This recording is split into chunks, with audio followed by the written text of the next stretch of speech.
Hello दोस्तों, हम जो विवाह को लेकर मैरिज को लेकर चर्चा कर रहे थे, इसमें अभी तक हमने 3 वीडियोस को देख लिया।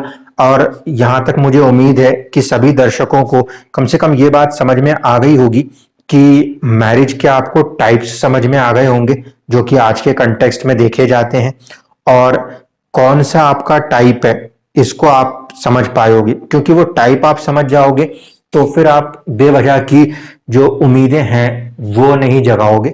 जो प्रैक्टिकली वहां चीजें हैं उसके साथ कनेक्ट होकर आप लोगों के साथ जुड़ोगे, यानी कि आप अपने मैरिज पार्टनर को उसी नेचर के हिसाब से अगर सेलेक्ट करते हो जैसा आपकी कुंडली बता रही है तो फिर संभावनाएं कम है। एक्चुअल में मैरिज दो अलग अलग लोगों का एक जॉइंट कॉम्बिनेशन काम है, इसीलिए दो अलग अलग एनर्जीज को मिक्स होना होता है। और उसी के बाद अगर वो एनर्जी पॉजिटिवली मिक्स होती है तो अच्छी बॉन्डिंग के साथ चलती है, नेगेटिव मिक्स हो जाती है तो फिर प्रॉब्लम आती है। इस कारण से पिछले के तीनों वीडियोस को आप आराम से देखो। कोई भी डाउट आपको कहीं लगता हो तो आप पूछ सकते हो। डाउट पूछने के लिए आप बिल्कुल फ्री हो, वो कंसल्टेशन नहीं है। इस चीज को आप बिल्कुल आराम से क्लियर रखिएगा। आज जो हम चर्चा करेंगे ये हम मैरिज को लेकर स्पेसिफिकली कर रहे हैं, लेकिन इसको हम हर जगह पे अपने लाइफ में लगा सकते हैं, क्योंकि प्लेनेट इन हाउसेस जो है वो एक कॉमन इंपॉर्टेंट फैक्टर है जो हर चीज के साथ कनेक्ट होता ही होता है। तो हम इस पे आए उसके पहले थोड़ा सा रियलिटी को देखते हैं, लाइफ की क्या रियलिटीज होती हैं, प्रैक्टिकली लाइफ क्या है उसको देखते हैं। उन चीजों को फिर अपन कुंडली के ऊपर लगा देंगे तो क्या है, याद भी रहेगा और आसानी से काम भी हो जाएगा, सोचने की जरूरत नहीं है। उच्च और नीच ग्रह कहाँ पर होते हैं इसके लिए पूरी की पूरी सीरीज अवेलेबल है, या आप नेट पे भी डालेंगे कि उच्च ग्रह और नीच का ग्रह तो आपको राशियां हर ग्रह की बता देगा, कौन ग्रह कहाँ उच्च होता है, कौन ग्रह कहाँ पर नीच होता है। उसकी हमें यहाँ पे जरूरत पड़ेगी। चलिए अब देखते हैं, पहले प्रैक्टिकली समझते हैं। भूल जाते हैं कि हमें कुंडली देखनी आती है। ये है एक गिलास, ठीक है, ये गिलास एक हाउस के बराबर होता है, ठीक। इस गिलास के अंदर, इस हाउस के अंदर राशियां होती हैं। मान लीजिए इसके अंदर हमने राशि के तत्व के आधार पे ले लेते हैं, हमारे पास 4 ग्लास, ठीक है। ये 4 ग्लास बना देता हूं मैं आपके सामने, बहुत आसानी से इसको समझ लेंगे, कोई टेंशन नहीं है, क्योंकि प्रैक्टिकल लाइफ समझ में आ गई तो फिर अपन उसको कुंडली में देखना लगाना समझ जाएंगे। अब राशियों के 4 एलिमेंट्स हमने नोट किए थे। एक होता है फायर, अग्नि तत्व। एक होता है आपका स्टेबल, लैंड, जो कि भूमि तत्व है, पृथ्वी तत्व है, उपज के लिए अच्छा है। एक होता है आपका वाटर, ठीक है, वाटर एलिमेंट्स। और एक होता है आपका एयर एलिमेंट, ठीक। तो अब समझते हैं इसको, प्रैक्टिकली समझते हैं। थोड़ी देर के लिए भूल जाइए कि मैं कोई एस्ट्रोलॉजर हूं या कुछ हूं, वैसे भी नहीं हूं, ठीक है। नॉर्मल आप ही के जैसा इंसान हूं, कोई अलग नहीं। अब देखें इसमें क्या लगना है। मान लीजिए आपकी जो गिलास है उस गिलास में अग्नि तत्व मौजूद है, यानी कि या तो उसमें फायर मौजूद है, अंगारे मौजूद है। अब इसके अंदर आप कोई चीज डालते हो, जल तत्व की कोई चीज आती है, पानी वाली कोई चीज आती है, तो वो आग को क्या करेगी, आग जल रही है उसमें आपने पानी डाला तो वो पानी को बुझा देगी, यानी कि वो उस तत्व के साथ मैच नहीं करती, तो वो उस वाले फैक्टर को क्या करती है, कम करने लगेगी। इसी तरीके से ये भूमि तत्व है। भूमि तत्व के अंदर आपने पानी डाला, सोख लेगा वो। आग लगा दो, आग को भी झेल लेगा वो। बीज डाल दोगे तो कुछ उगा के भी दे देगा वो। पानी और खाद और बीज इसमें मिलती है तो वो पॉजिटिव रिजल्ट करेगा। एक गिलास में सिर्फ पानी रखा है, अब इस पानी के अंदर आप जो मिला दोगे उसके नेचर के हिसाब से वो चीजें घुल जाएंगी उस पानी में, क्योंकि पानी एक नेचुरल सॉल्वेंट माना जाता है। इसी तरीके से हवा है। हवा बेसिकली तो कुछ नहीं करती, लेकिन हवा बहुत कुछ करती है। अगर अच्छी खुशबू है तो सुगंध, और थोड़ी सी खराब हो जाए तो दुर्गंध। इसीलिए हवा के साथ भी यही कनेक्शन है, यहाँ पे कोई चीज आ गई तो एयर उसके चीजों को बाहर निकालती है, आइदर एज अ सुगंध या फिर दुर्गंध। इसी तरीके से किसी भी भाव में जो भी राशि लिखी होगी, किसी भी भाव में जो भी राशि लिखी होगी, इन चार में से उसका अपना एक तत्व होगा। और जब इन राशियों के अंदर, इन गिलासों के अंदर जब ग्रह आके बैठेंगे तो या तो वो उन तत्वों की वृद्धि करेंगे या तो उनमें कमी कर दिया करेंगे। ठीक है, ये राशि डिपेंडेंट कंसेप्ट है कि तत्व क्या होंगे, ये प्लेनेट डिपेंडेंट नहीं होते। प्लेनेट की अपने एक तत्व होते हैं, अपना एक एलिमेंट होता है, और राशियों का अपना एक एलिमेंट होता है। इसको इसलिए समझा रहा हूं क्योंकि 1 नंबर की राशि जो है ये मंगल की राशि है और 8 नंबर की राशि भी मंगल की है, but this is a water element and this is a fire element. ठीक है, इसीलिए कह रहा हूं दोनों के जो लॉर्ड आएंगे आपके पास मार्स। अंतर क्या आता है, इसको मिलता है सपोर्ट केतु, वीनस और सन का, जो कि फायर के लिए अच्छे हैं, और ये वाटर एलिमेंट को मिलता है सपोर्ट सैटर्न का, जुपिटर का और मर्क्यूरी का। ठीक है, इस हिसाब से ये चीजें होती है, हमें इस डेप्थ की जरूरत नहीं पड़ेगी। हमारे लिए ये 4 चीजें इंपॉर्टेंट है जो मैंने ऊपर आपको लिख के समझाई हैं। एलिमेंट होते हैं राशियों के, प्लैनेट्स का भी एलिमेंट है, वो अब मैं आपको यहां पे एक एक करके समझा दूंगा। ठीक, अगर अपने को यहां पे दिखता है 1, 5 या 9, ठीक है, 1, 5, 9 ये राशियों के नंबर लिख रहा हूं मैं। ये गिलास जो है ना, ये गिलास 1 नंबर की, 5 नंबर की या 9 नंबर की है, तो इसके अंदर फायर एलिमेंट मौजूद है। अगर ऐसे में आपके पास इसके अंदर मार्स आके बैठ जाए, राहु आके बैठ जाए, सन आके बैठ जाए, तो ये मान के चलें कि इंसान के अंदर का फायर एलिमेंट बहुत ज्यादा बढ़ा हुआ है। ऐसा इंसान बहुत ज्यादा डायनामिक नेचर का होगा। ये तीनों ग्रह अलग अलग होते हैं, इनके अपने अपने एक फैक्टर काम करते हैं, लेकिन जब ये बैठेंगे तो इनका कोई ना कोई इम्पैक्ट उस गिलास के अंदर, उस राशि के अंदर, उस भाव के अंदर जरूर पड़ेगा। ये इंपॉर्टेंट है समझना। ये मैं इसलिए समझा रहा हूं क्योंकि पूरी कुंडली में कोई भी ग्रह आपके 7th हाउस में या 8th हाउस में बैठेगा, उसका इंपैक्ट 7th हाउस पार्टनरशिप्स होती है और 8th house longevity of marriage होती है, इनके ऊपर जरूर पड़ेगा। इसलिए ये लॉजिक आपको इन 2 घरों पे लगाना पड़ेगा। वैसे तो ये हम पूरी कुंडली पे लगाते हैं, लेकिन हम क्योंकि चर्चा मैरिज की कर रहे हैं तो मैरिज और उसके next happiness of the marriage दोनों हाउसेस पे यही लॉजिक आपको लगाने पड़ेंगे। लैंड वाले के अंदर क्या होगा, लैंड वाला तो वैसे सहनशील होता है, यहाँ पे ज्यादा सपोर्टिव होता है, वो होता है आपके लिए वीनस, मर्क्यूरी। ठीक है, एयर एलिमेंट्स के अंदर अच्छे हैं हमारे लिए जुपिटर, सैटर्न, ये हवा तत्व की चीजें होती हैं। और वाटर वाले में जो अपने को अच्छा बनता है वो आता है चंद्रमा। 1, 2, 3, 4, 5, 6, 7, 8, 9 ग्रह पूरे हो गए। ठीक, तो ये कॉम्बिनेशन हमें पहले समझना होगा। क्यों बता रहा हूं, अब इसको प्रैक्टिकली समझ चुके। गिलास में पानी है तो पानी सब कुछ अब्जॉर्ब कर लेगा, गिलास में आग है तो आग कुछ भी कर सकती है। नेचर अगर अपोजिट हो जाए तो चेंजेस आ जाएंगे। वैसे ही जमीन तत्व है, क्रिएटिविटी हो सकती है, अच्छा आउटपुट ईल्ड हो सकता है, वो पोटेंशियल है। एयर वालों के पास दुर्गंध और सुगंध का फैक्टर काम करता है। तो यही चीज अब अगर हम कुंडली में लेके चलें तो शायद आपको समझ में आ जाएगा।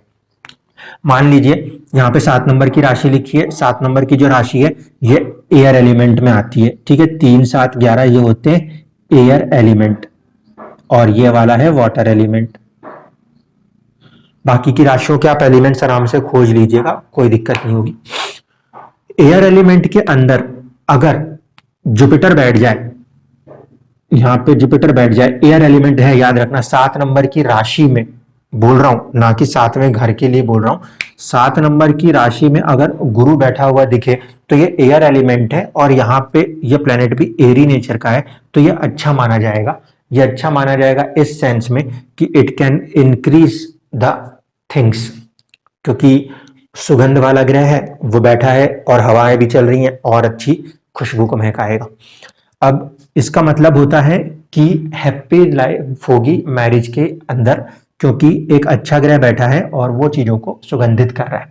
अब यहीं पर 7 नंबर ही है, यहाँ पे एयर का ही एलिमेंट है, यहाँ पे हमने बिठा दिया शनि को। कहने के लिए तो शनि उच्च का है, लेकिन यहाँ पे क्या होगा, यहाँ पे उसकी सुगंध का नेचर नहीं है। यहाँ पे ये बात समझना पड़ेगा, यहाँ पे रिस्पॉन्सिबिलिटी का नेचर है। तो जो शनि है वो रिस्पॉन्सिबल प्लेनेट है, तो वो आपकी रिस्पॉन्सिबिलिटी ज्यादा बढ़ा देगा।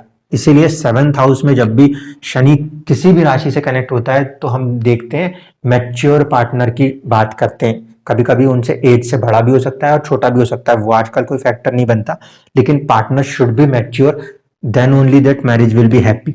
ये इंपॉर्टेंट है, क्योंकि किसी भी ग्लास में जिस भी तरीके की चीज मिक्स होगी वैसा आउटकम आएगा। पानी के अंदर आप सेब मिलाओगे तो सेब का रस बनेगा, नींबू मिलाओगे तो नींबू का पानी बन जाएगा, संतरा मिलाओगे तो संतरे का बनेगा। इसीलिए कोई भी भाव, कोई भी राशि हो, उसके अंदर बैठा हुआ ग्रह का जो तत्व है वो इंपॉर्टेंट है। कहीं पे करेला बैठ जाएगा तो करेला बन जाएगा, ये चीज हमें समझनी होगी। ये चीज यहाँ पे भी और यहाँ पे भी काम करती है। 8 नंबर की राशि लिखी हुई है और यहाँ पे मान लीजिए किसी का शनि बैठा हुआ है, तो अब ये क्या है, शनि फिर हार्ड एफर्ट है, फिर मेच्योरिटी है। इसका मतलब यहाँ पे इंसान को अपने ससुराल पक्ष के साथ बहुत ज्यादा मेच्योरिटी दिखानी पड़ती है। वो कहीं ना कहीं संघर्ष का भी एक प्लेनेट मान सकते हैं, तो संघर्ष भी दिखाना पड़ता है। तो ये चीजें सीधे सीधे कुंडली इंडिकेट करती है। आपके अलग अलग राशियों में अलग अलग ग्रह बैठ सकते हैं। अब मैं जिन पे किसी भी इसी हाउस को ले रहा हूँ, 7th हाउस को ले रहा हूँ, इसमें मैं राशियों को लेकर जो चीज सिखाऊंगा एज इट इज आप यहाँ के नंबर पे चेंज करके कर दिया करना, ठीक है। इतना सा करना, नहीं तो बेमतलब में वीडियो बहुत ही लंबा खिंच जाएगा। अभी हम यहाँ पे एक एग्जाम्पल को ले लेते हैं। मान लेते हैं कि फायर एलिमेंट की कोई राशि पड़ी है, यहाँ पे सपोज 5 नंबर किसी को यहाँ पे लिखा हुआ मिला हुआ, ठीक है। और यहाँ पर आ जाएगा इसके बाद आपका 6 नंबर लिखा हुआ।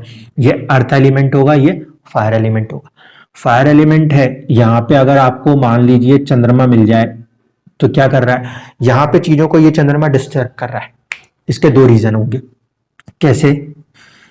प्रैक्टिकली यहां से देखेंगे तो 6th हाउस का लॉर्ड गया है 7th में, हस्बैंड से दुश्मनी लगाएगा। और दुश्मनी लगाने का कारण क्या होगा, इसकी मनोकामना, इसकी इच्छाएं। क्यों? क्योंकि वो जल तत्व है और वो गया है किसमें, अग्नि तत्व में। तो अग्नि तत्व जो है, या तो जल तत्व उड़ जाएगा या तो अग्नि तत्व जो है उसको कम करेगा, बुझाएगा।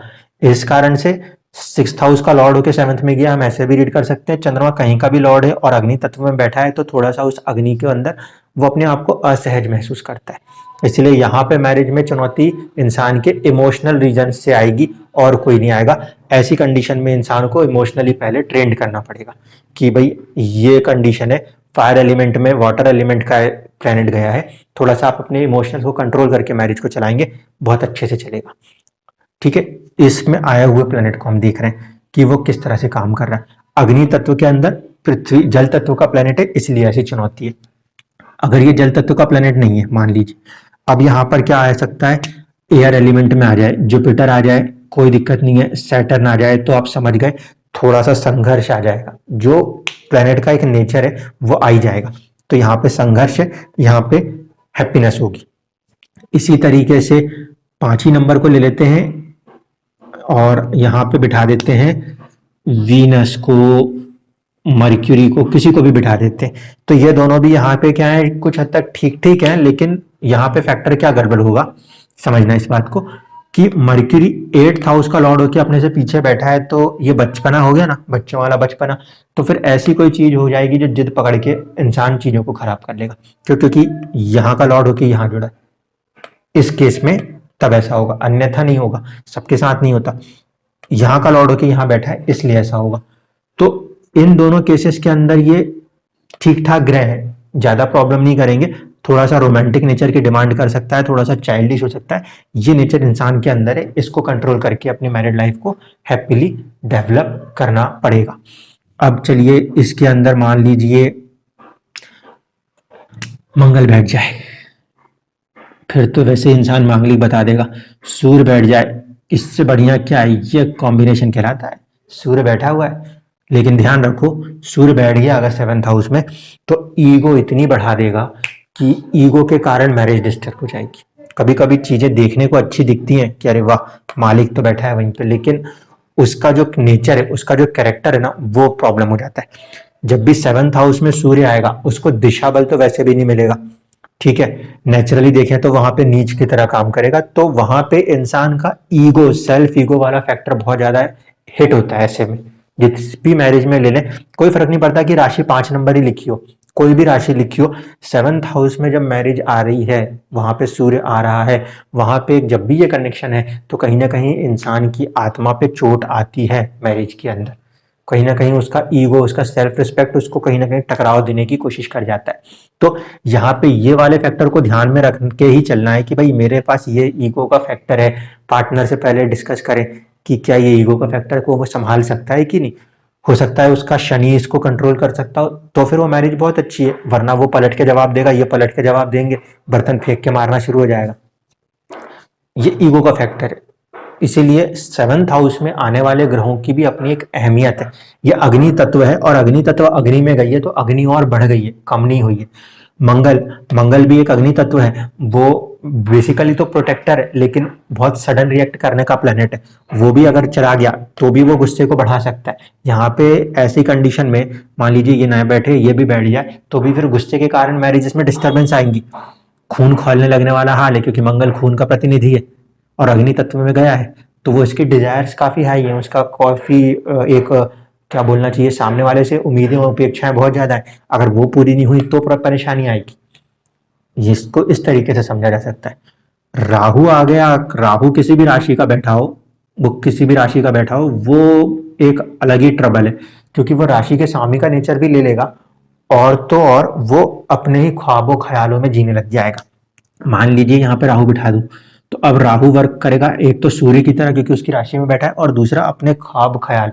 इसीलिए जब भी 7वें में राहु दिखाई देता है या केतु दिखाई देता है, तो बहुत सारे पंडित कहते हैं मैरिज लाइफ में बहुत ज्यादा स्ट्रगल।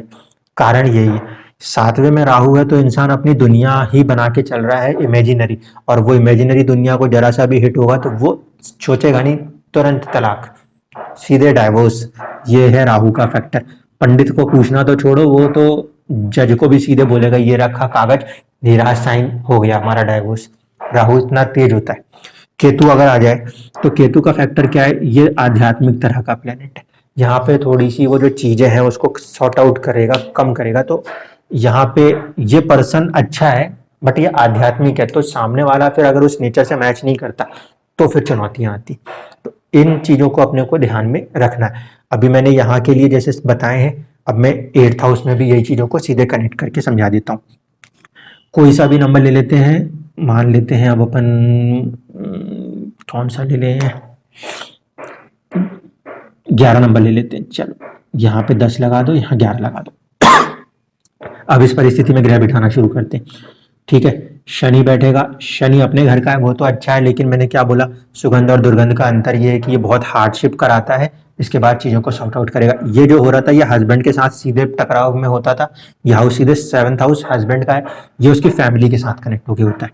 यहाँ पे अगर मान लीजिए जुपिटर आ जाए तो ये ठीक ठाक है, केयरिंग है, अच्छा काम करेगा, चीजों को अच्छे से चलाएगा।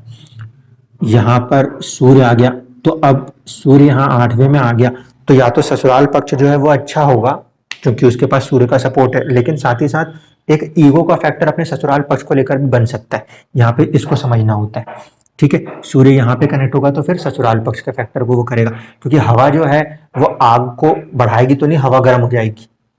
इसी तरीके से यहाँ पर आपको मंगल दिख जाए तो मंगल जो है ये एक प्रॉब्लमेटिक कंडीशन है, क्योंकि मंगल बोलता है कि मेरे को तो खुद में अकेले चलना पसंद है, वो फिर ये लोगों को लेके चलना है। तो यहाँ पे चुनौतियां मंगल जो है 8वें घर में देता है, मतलब बार बार इनकी सोच जो है वो उसको परेशान करता है। ये हम मैरिज हैप्पीनेस का हाउस देख रहे हैं, वहां पे मंगल है तो उसको डायनामिक पर्सनैलिटीज पसंद आती है। वो ऐसे लोगों के साथ अच्छे से कनेक्ट हो सकता है जो कि घूमना चाहते हो, फिरना चाहते हो, जिंदगी को एक्सप्लोर करना चाहते हो। ऐसी चीजों के साथ मंगल वाले पर्सन जो है बहुत अच्छे से कनेक्ट हो पाते हैं।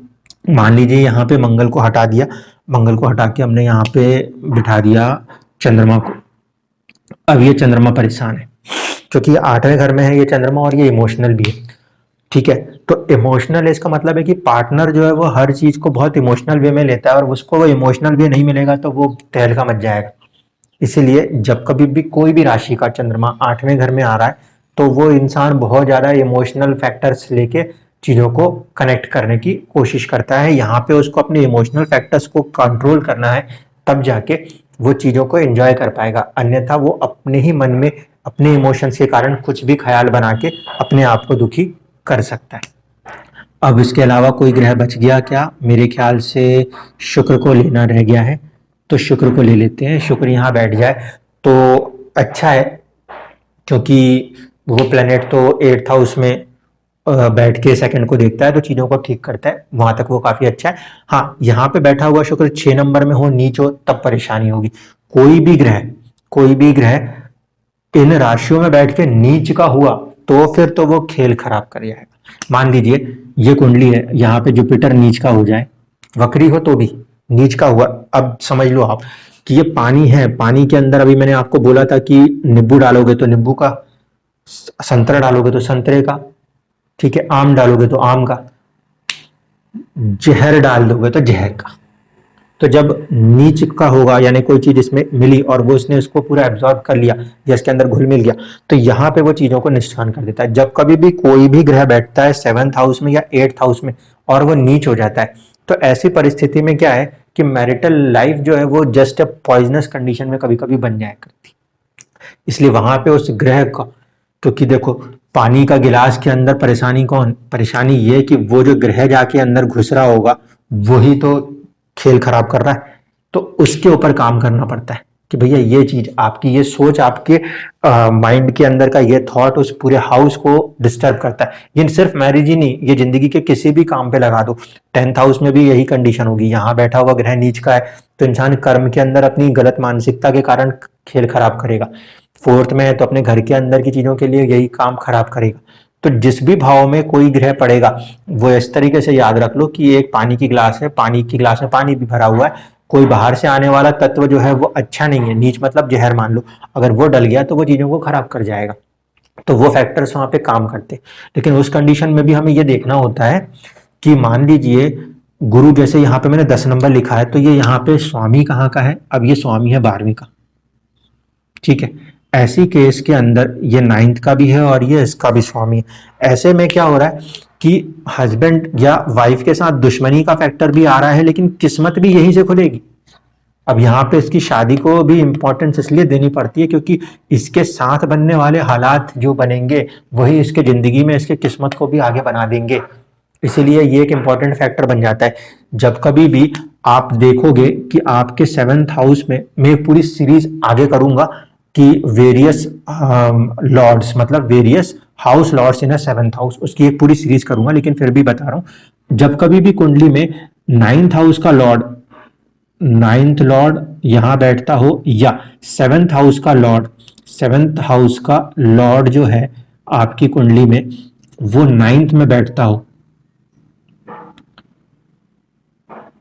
तो कहीं ना कहीं पे ये जो कंडीशन बनती है ये किस्मत इसके साथ लिंक हो चुकी होती।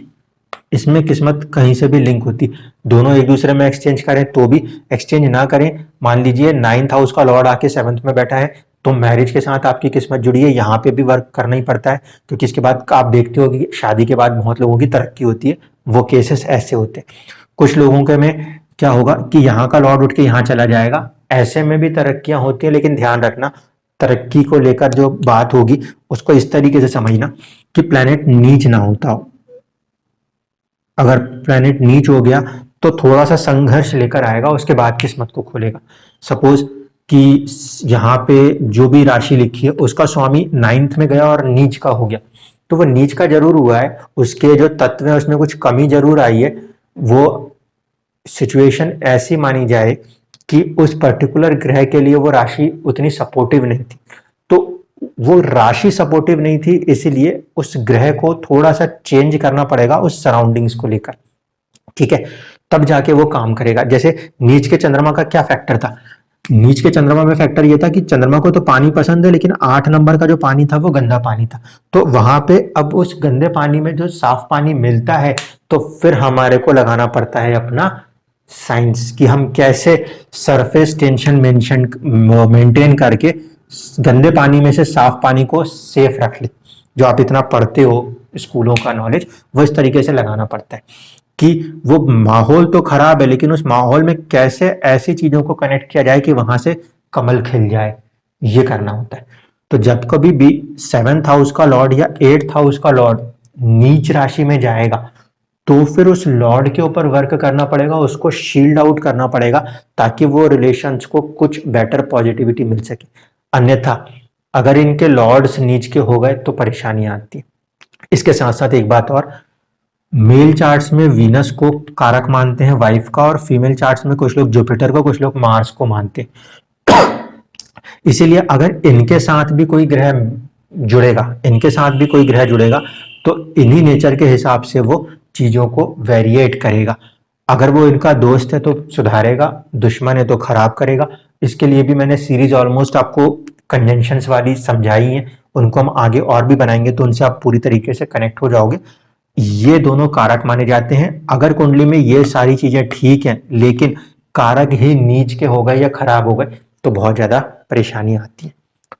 अगर इस हाउस के अंदर आके बैठने वाला ग्रह उच्च का हो जाता है तब आप अपने आप ही आप समझ सकते हो कि वो सिचुएशन उसके लिए बेनिफिक होगी। मान लीजिए यहाँ पे 4 नंबर लिखा है लेकिन यहाँ पर क्या आ गया, जुपिटर आ गया। अब ये बेनिफिक कंडीशन है क्योंकि अभी जो इसमें हम जहर की बात कर रहे थे अब इसमें हमने मीठी मीठी गोलियां डाल दी, तो वो वाली कंडीशन उसको अच्छा सपोर्ट करेंगी। लेकिन वही बात, कौन सा उच्च का ग्रह अच्छा है कौन सा बुरा है ये आपको समझ में आना चाहिए। शनि जैसा ग्रह उच्च होगा तो चुनौतियों को बढ़ाएगा, मंगल जैसा ग्रह भी उच्च का होगा तो भी चैलेंजेस को लाइफ में बढ़ाएगा, तब जाके वो रिजल्ट्स को करेगा। इन छोटी छोटी बारीकियों को ध्यान में रखकर ही प्रिडिक्शन करनी है। अब आपको चीजें मैंने समझा दी, प्लैनेट्स को भी, और मैंने एलिमेंट्स के साथ ही लिखा हुआ है, आप इसको एज इट इज ही यूज कर लेना। राशियों के एलिमेंट्स को आप समझ सकते हो, 1, 5, 9 यहाँ पर है, लैंड वाले में आपको दे रहा हूँ। ये आपके लिए 2, 6 और 10 नंबर लिखे होंगे। वाटर एलिमेंट में आपको 4, 8 और 12 लिखा होगा, और एयर एलिमेंट में आपको 3, 7 और 11 लिखा होगा। इसके हिसाब से आप चीजों को आप समझ लोगे। कोई भी डाउट आए आप उसको फ्रीली नीचे पूछ सकते हो, कमेंट कर सकते हो, हम उसको बिल्कुल बता देंगे, उसमें कोई दिक्कत नहीं आएगी। धन्यवाद।